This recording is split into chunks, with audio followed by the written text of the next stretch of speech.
ভিড়। মহিলা ও বয়স্কদের কথা ভেবে 30টি বাস রিজার্ভ করে প্রায় 1,500 মানুষকে ধর্মতলার উদ্দেশ্যে পাঠালো জলপাইগুড়ি জেলা তৃণমূল এসসি এসটি ও ওবিসি সেল। এই গরমে দলীয় কর্মীদের স্বাস্থ্যের কথা ভেবে সঙ্গে মেডিকেল ব্যবস্থা থাকবে বাসে।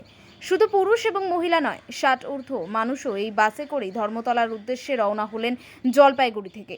জেলা তৃণমূল এসসি এসটি ওবিসি সেলের তরফে 30টি বাস নিয়ে জেলার প্রায় 1,500 তৃণমূল কর্মী সমর্থক ট্রেনের ভরসা না করেই বাসেই কলকাতা ধর্মতলার উদ্দেশ্যে শুক্রবার সন্ধ্যা 7টা নাগাদ রওনা দিলেন বলে জানান জলপাইগুড়ি সদর পঞ্চায়েত সমিতির সভাপতি তথা তৃণমূল নেতা বিনয় রায়।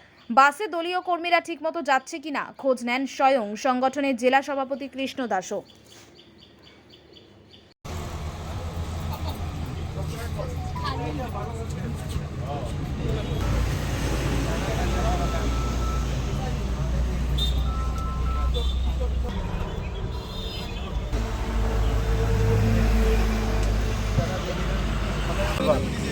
হ্যাঁ, তো আমরা মামাটি মানুষের সরকার, আমরা কর্মী এবং যারা নেতৃত্ব রয়েছে বুথ লেভেলে, আমরা ট্রেনে যাব, বাকিরা কষ্ট করে যাবে, সেই জন্য সবাই সমানভাবে আমরা কলকাতায় পৌঁছানোর জন্য আমরা বাসে এবার যাচ্ছি। টিকিটের কোনো রকম সমস্যা ছিল কি? ট্রেন টিকিটের কোনো রকম?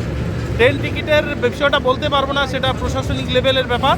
আমরা জলপাইগুড়ি জেলা এসসি এসটি ওবিসি সেলের মাননীয় কৃষ্ণ দাস মহাশয়ের নেতৃত্বে 30টা গাড়ি নিয়ে গাড়িতে একসঙ্গে যাব, সবাই আনন্দের মধ্য দিয়ে 21শে জুলাই আমরা যাচ্ছি। কি আশা নিয়ে যাচ্ছেন কলকাতায়?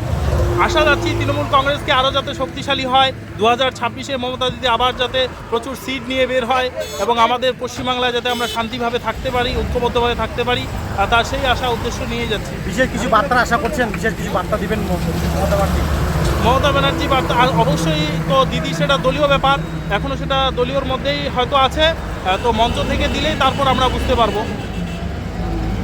বিশেষ আশা নিয়ে তাহলে যাওয়া হচ্ছে? হ্যাঁ, 100%। আপনার নাম আর পরিচয়? আমার নাম মকবুল হোসেন, আমি পাহাড়পুর অঞ্চল তৃণমূল কংগ্রেসের সভাপতি। কি বলবেন, এই যে যাচ্ছেন 21শে জেলায়, কত মানুষ নিয়ে যাচ্ছেন এবং কীভাবে যাচ্ছেন জানতে চাচ্ছি। আমরা এবারে মূলত আমাদের জলপাইগুড়ি জেলা তৃণমূল কংগ্রেস এসসি ওবিসি সেলের সভাপতি মাননীয় কৃষ্ণ দাসের উদ্যোগে আমরা আমাদের সাংগঠনিক প্রত্যেকটা ব্লক থেকেই আমরা বাস নিয়ে যাচ্ছি। আমরা বিগত দিনে দেখেছি যে শেষ মুহূর্তে গিয়ে কেন্দ্রীয় সরকার অধীন যেহেতু রেল, শেষ মুহূর্তে গিয়ে রেল সেটাকে তার বুকিং বাতিল করে, সেটার উপরে এবারও বিশ্বাস রাখতে পারি নাই। সেই জন্য আমরা নিজেরাই উদ্যোগ নিয়ে আমাদের যে সাংগঠনিক বিভিন্ন ব্লকগুলি আছে সেই ব্লক থেকে আমাদের যারা কর্মী সমর্থক, 21শে জুলাই মানে আমাদের আবেগ, সেই জন্য আমরা সবাই নিজ উদ্যোগে বাসে করে যাচ্ছি। সবাই সদর ব্লক থেকে কত মানুষ যাচ্ছে সেখানে? আমরা গোটা জেলা থেকেই মোটামুটি 1,500-এর মতন লোক যাচ্ছি। এখানে দেখতে পাচ্ছেন যে প্রায় 30টার মতন গাড়ি নিয়ে আমরা যাচ্ছি এবং বিভিন্ন শুধু সদর ব্লক নয়, আমরা গোটা জেলার বিভিন্ন ব্লক থেকেই 21শে জুলাইয়ের উদ্দেশ্যে আর কিছুক্ষণের মধ্যেই রওনা হব। মেডিকেল ব্যবস্থা রয়েছে সব কিছু? হ্যাঁ, সব কিছুরই, যেহেতু একসঙ্গে এত লোক যাচ্ছে, আমাদের যেরকম মেডিকেল টিমেরও কিছু প্রয়োজন রয়েছে, প্রাথমিক চিকিৎসার জন্য কিছু মেডিকেশন সবটাই রাখা হয়েছে। রাস্তাঘাটে যেহেতু সবাই একসাথে যাচ্ছি, সব ব্যবস্থা করেই আমরা যাচ্ছি। পুরুষ মহিলা উভয়ই কি যাচ্ছে? পুরুষ মহিলা শুধু নয়, দেখবেন যে কিছু বয়স্ক মানুষও, 60 কিছু মানুষও রয়েছেন।